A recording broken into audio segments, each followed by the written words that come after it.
My name is Prashanthi. I am studying 6th class. Today I am telling about water cycle. When it is rain, ponds, lakes, etc. are filled with water.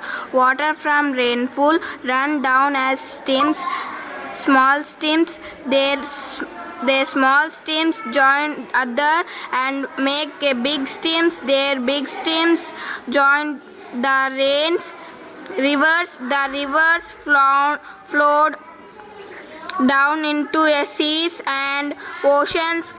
Some of this rainwater sees into the ground and became groundwater.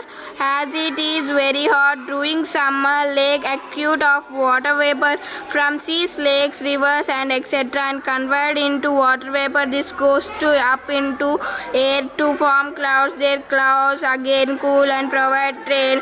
The circulation of water into water vapor by evaporation. Water vapor is into clouds and clouds to rain by converted into known as water cycle.